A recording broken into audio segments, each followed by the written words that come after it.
Perkenalkan, kami dari kelompok 1. Jadi di sini kami bakal menjelaskan mengenai jenis-jenis pakan alami pada satwa akuatik. Selamat menyaksikan. Nah, saat ini kita akan membahas mengenai fitoplankton. Jadi, fitoplankton adalah organisme mikroskopis yang dimana dia berperan sangat besar dalam ekosistem perairan dan budidaya. Nah, fitoplankton ini didefinisikan sebagai tumbuhan air yang berukuran sangat kecil, yang dimana dia dapat melakukan fotosintesis dan menjadikannya produsen primer. Melanjutkan poin sebelumnya, dari sekian banyak jenis, fitoplankton yang paling sering digunakan dalam budidaya perikanan adalah Chlorella species dan Nanosploropsis species. Organisme ini dipilih karena selain mudah dibudidayakan, organisme ini kaya akan kandungan nutrisi yang sangat penting.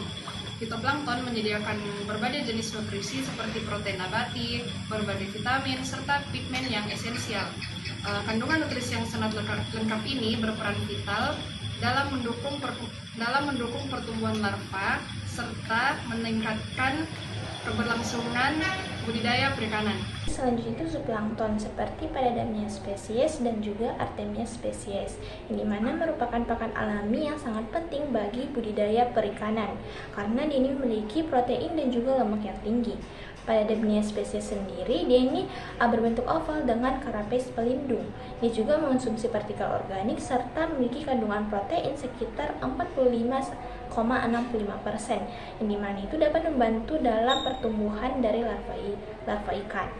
Spesies Artemia kaya akan lemak, protein, dan asam lemak EPA-DHA penting untuk perkembangan larva ikan dan udang. Keduanya juga menyediakan nutrisi, makro, mikro, vitamin, dan mineral yang vital dalam rantai makanan air.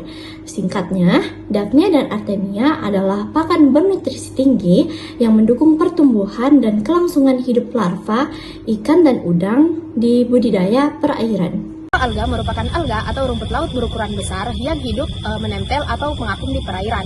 Dalam budidaya perikanan, makroalga dimanfaatkan sebagai sumber pakan alami bagi ikan pemakan tumbuhan.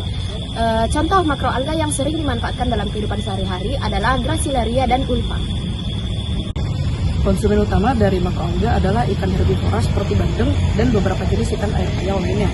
Makroalga mengandung serat dan mineral seperti kalsium, magnesium, dan kalium yang bermanfaat untuk pertumbuhan dan kesehatan ikan herbivora. Baik, di sini saya akan menjelaskan terkait dengan mikroalga. Mikroalga ini merupakan salah satu tumbuhan air yang bersel satu dan juga hidup melayang. Mikroalga ini memiliki ukuran yang lebih kecil jika dibandingkan dengan fitoplankton yang lainnya. Mikroalga ini merupakan pakan awal dari suatu larva karena memiliki ukuran yang sangat kecil dan juga sangat mudah untuk dicerna.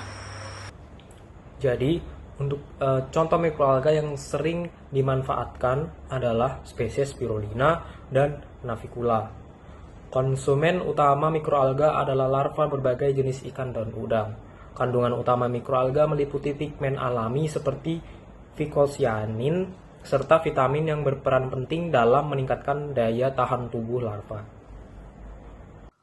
Tubifax atau cacing air merupakan jenis cacing kecil yang hidup di air tawar, terutama di lumpur atau sedimen yang mengandung banyak bahan organik. Nah, cacing ini sering ditemukan di kolam, di selokan, di parit, atau di sawah.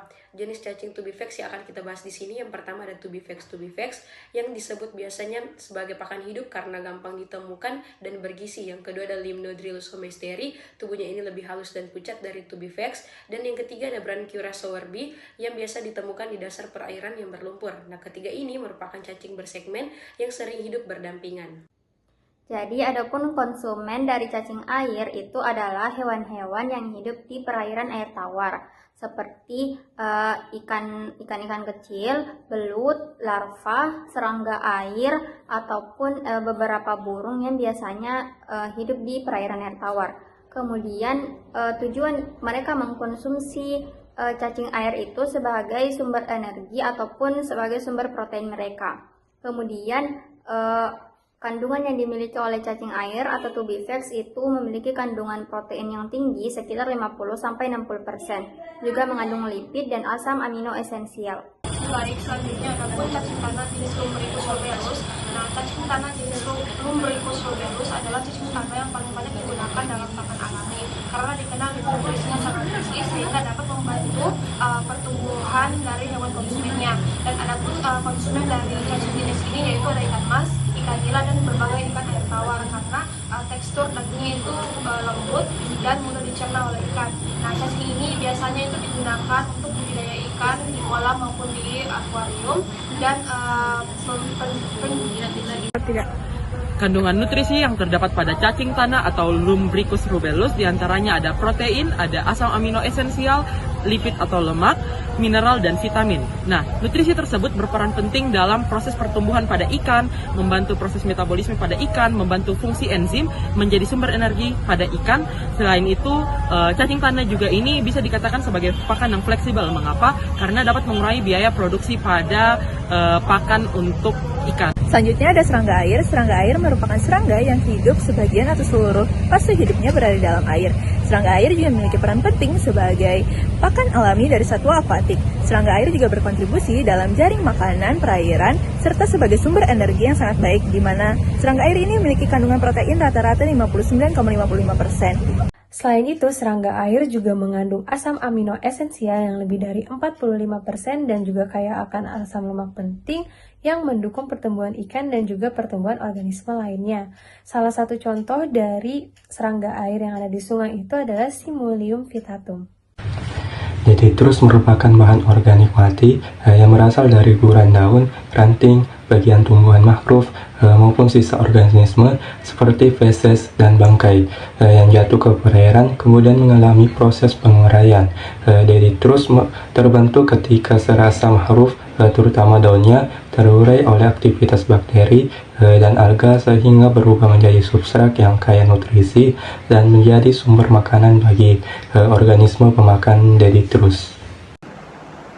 Jadi detritus ini mengandung berbagai unsur penting seperti karbon, mikroba, nitrogen, fosfor, dan juga mineral. Nah, kandungan inilah yang membuat nitrogen ini menjadi sumber makanan yang bernutrisi di ekosistem perairan. Nah, detritus ini biasanya dimakan oleh berbagai hewan dasar seperti udang, kepiting, cacing laut, siput, dan juga ikan dasar.